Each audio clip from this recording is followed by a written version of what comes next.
Bonjour les secondes. Eh bien, je vous accueille aujourd'hui avec ce qui a été un des dessins animés Alors, si je vous ai fait regarder cet extrait de dessin animé hein, en guise d'introduction, c'est pas uniquement parce que c'est un souvenir d'enfance, c'est aussi parce que dans ce dessin animé, on s'inspire beaucoup du chapitre sur lequel nous sommes en train de travailler, hein, c'est-à-dire les grandes découvertes et notamment la conquête qui va être mise en place par les Espagnols en Amérique du Sud par le biais de ces conquérants qu'on appelait des conquistadors. Et parmi ces conquistadors, il y avait des chefs particulièrement sanguinaires, comme celui que vous trouvez au sein de ce dessin animé qui s'appelle Pizarro. Et on retrouve également un mythe sur lequel on reviendra, le mythe d'Eldorado. Eldorado, le doré, hein, la cité dorée qui a donné son nom à cette série légendaire des cités d'or qui existeraient en Amérique du Sud et qui susciteraient la convoitise des conquérants espagnols. Donc on trouve parfois un peu de vrai dans des dessins animés. Alors, je vous ai laissé lors du dernier cours sur un questionnaire que vous aviez à faire pour le cours d'aujourd'hui, hein, qui s'intitulait À bord d'une caravelle. Donc, il fallait regarder un autre extrait du reportage que vous aviez regardé la dernière fois sur les grandes découvertes. Et je vous posais donc trois questions auxquelles vous deviez répondre pour la séance d'aujourd'hui. La première, c'était quel nom donne-t-on aux nouveaux bateaux plus longs, plus rapides et plus manœuvrables qui vont permettre de faire de grands voyages? Alors ces bateaux, ils portent le nom de carack ou de caravelle, donc des bateaux qui permettent, y compris de naviguer de remonter les rivières, parce qu'ils ont un bon tirant d'eau, mais ils sont à fond plat, ils permettent de remonter les rivières et ils permettent également de prendre la haute mer. Donc, si je vous avais demandé de répondre à ces trois questions, et notamment à cette première, hein, c'était pour expliquer en quoi les progrès techniques qui avaient été réalisés au cours du 14e, 15e siècle avaient permis aussi ces grands voyages et donc ces grandes découvertes. Donc le premier progrès technique, eh bien, c'est l'invention de nouveaux bateaux qui permettront de naviguer plus loin des côtes aussi, et donc d'envisager la traversée océanique. Alors ensuite, je vous demandais en deuxième question, comment s'appellent les navires de l'expédition de Colomb? Alors ces navires, vous les connaissez certainement hein, de nom, hein, ils sont célèbres, ils sont au nombre de trois et on les appelle la Niña, la Pinta et la Santa Maria, qui était le navire normalement amiral, entre guillemets, le navire sur lequel se trouvait Christophe Colomb. Alors l'origine des noms des navires est soumise à de nombreuses hypothèses, hein. L'une d'elles, assez grivoise, soutient que ces trois navires porteraient le nom en fait de prostituées. La niña, c'est la petite, hein, la pinta en espagnol, c'est-à-dire celle qui est peinte, hein, donc c'est une femme qui est maquillée, qui est peinte, donc vous comprenez dès lors la signification. Et quant à la Santa Maria, en fait, ça serait Marie la dévergondée, donc je vous laisse imaginer la suite des choses. Donc ça, c'est une hypothèse parmi d'autres. Alors bon, cette hypothèse est soumise quand même à comment dire, de forts doutes, parce que il faut pas oublier que cette expédition avait été ordonnée par Isabelle la catholique, donc la reine d'Espagne, et donc évidemment très, très sujette de ces questions, très soucieuse, pardon, de ces questions. Et on a du mal à imaginer qu'elle aurait accepté que l'on donne des noms de prostituées à trois navires qui étaient sous son, sous son patronage.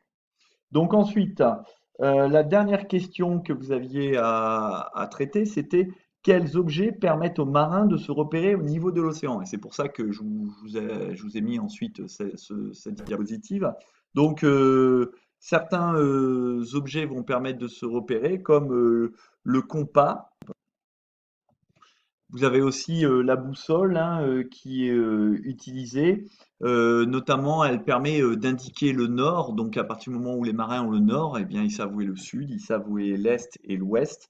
Vous aviez également, alors vous avez donc le développement de l'astrolabe qui permet, comme le petit schéma l'indique, de se repérer par rapport au soleil et de mesurer ce qu'on appelle la latitude, donc de pouvoir se repérer. Donc l'astrolabe, c'était une invention d'origine arabe hein, qui a ensuite été importée par les marins européens. C'est un instrument qui généralement est en cuivre pour pouvoir résister à l'air marin riche en sel. C'est un instrument qui est petit pour résister au vent et qui, comme il doit s'utiliser par tout type de temps et surtout tout type de stabilité, hein, parce que parfois par gros temps, et bien sur le bateau ça bouge beaucoup, et bien c'est un instrument qui est lourd, hein, entre 3 et 5 kilos, donc petit, lourd et en cuivre, et qui donc va permettre de se repérer entre la ligne d'horizon et le soleil, et donc de calculer une latitude. Ensuite, les marins vont commencer à utiliser des portulans, hein. Donc un portulan, comme son nom l'indique, c'est une carte qui indique le nom notamment des ports et qui sont des embryons de cartes marines et qui permettent de se repérer, comme le montre ce portulan de 1541, qui représente assez bien notamment les côtes de la mer Méditerranée. Donc c'est grâce à toutes ces innovations technologiques qui se sont améliorées au fil des temps que les grandes découvertes ont pu être menées à bien par des marins de plus en plus expérimentés. Donc ces voyages vont amener les navigateurs au contact de brillantes et de puissantes civilisations, c'est ce qu'on va voir dans le point suivant.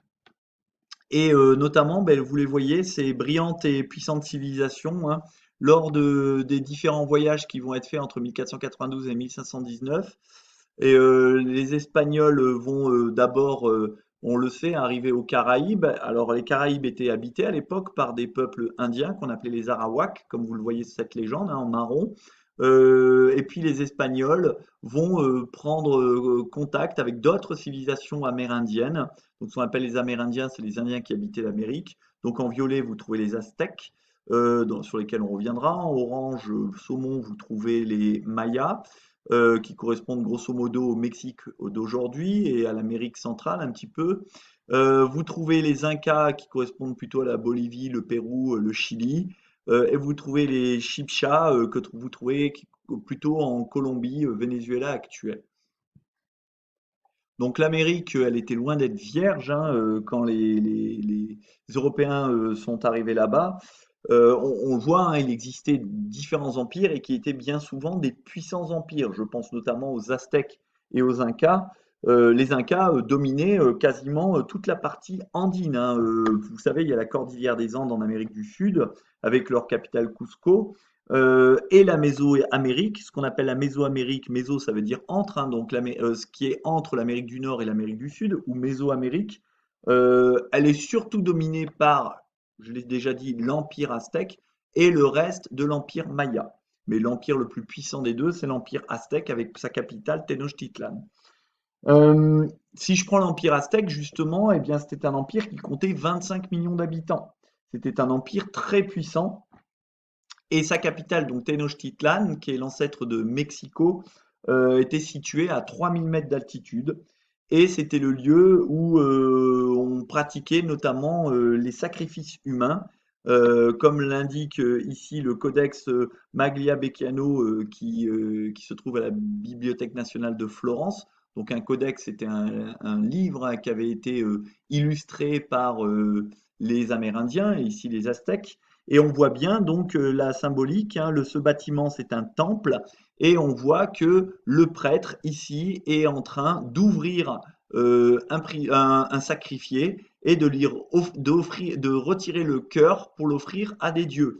Et on voit que le temple est couvert de sang. Ici, vous avez donc des Aztèques, des nobles Aztèques et des personnages importants qui assistent à cette cérémonie. Et on voit que d'autres victimes ont été exécutées. Donc oui, les Aztèques pratiquaient les sacrifices humains en l'honneur de leurs dieux. Leurs sacrifices humains qui étaient faits bien souvent aux dépens de prisonniers qui étaient faits lors de guerres contre d'autres peuples qui étaient soumis à l'Empire aztèque.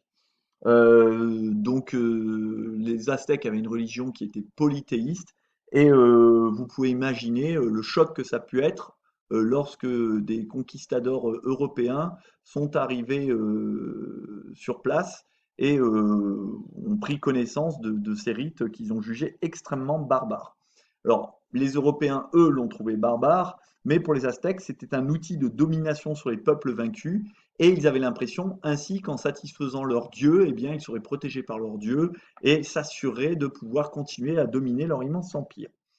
Alors, en dehors de l'Amérique et des peuples qui existaient en Amérique, les Amérindiens, les Européens, lors de leur voyage en Atlantique, vont, on le sait, longer les côtes africaines. Et en Afrique, ben, plusieurs royaumes vont être contactés par les Européens hein, pour notamment faire du commerce, hein, récupérer de l'or, des esclaves, de l'ivoire. Et ces royaumes vont mener des stratégies d'alliance avec les royaumes européens. Je pense notamment au royaume du Congo, hein, mais qui s'écrit avec un K, comme c'est l'ancêtre en quelque sorte du Congo Brazzaville actuel. Et ces royaumes africains vont nouer des contacts commerciaux et certains rois africains vont même se convertir au christianisme. Et des Africains, dès le XVIe siècle, XVIIe siècle, vont aller vivre au Portugal et de façon libre parfois. On a certains tableaux qui représentent des Noirs à Lisbonne qui sont habillés comme des nobles portugais, ce qui montre qu'il y existait déjà des échanges à cette époque et que certains Africains voyageaient aussi en direction de l'Europe, mais pas en tant qu'esclaves. Dernière partie du monde qui était parcourue par les navigateurs européens, c'était l'Asie. Sauf qu'en Asie, il y a différentes puissances qui se partageaient les territoires et le commerce, et souvent des puissances très anciennes. Je pense aux empires japonais, aux empires chinois, à l'empire arabo-musulman aussi. Donc les Européens n'arrivent pas à s'implanter durablement dans ces espaces, mais finalement, ils vont se contenter de dresser des comptoirs commerciaux. Un comptoir, j'avais déjà défini ça dans un cours précédent. Ce sont en quelque sorte des bases commerciales hein, situées sur les côtes, hein, dans des ports, où des marchands portugais, espagnols s'établissaient pour établir des contacts avec les populations locales, récupérer des marchandises et ensuite les expédier en Europe. Et finalement, ben, ces comptoirs vont s'intégrer au commerce local.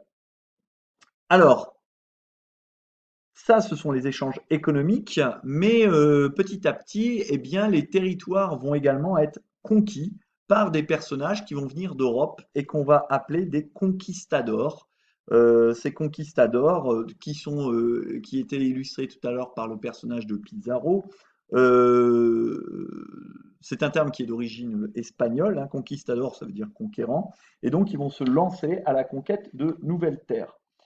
Donc cette démarche de conquête, elle est progressive, hein, elle est le fruit des ambitions de quelques conquistadors, souvent des nobles assez désargentés d'Espagne, des petits nobles en quelque sorte, qui fuyaient leurs conditions assez modestes en Espagne, comme Pizarro ou comme Cortés, et qui vont aller chercher la fortune et aussi l'aventure dans ces territoires qui offraient beaucoup de perspectives pour ces gens qui, chez eux, n'étaient pas grand-chose et qui souhaitaient devenir des personnages très importants et qui vont le devenir. La preuve, on parle encore de Pizarro aujourd'hui, on parle encore de Cortés, on parle de ces grands conquistadors encore aujourd'hui en 2020, alors que s'ils étaient restés des petits nobles en Espagne, eh bien vous auriez ignoré même leur existence.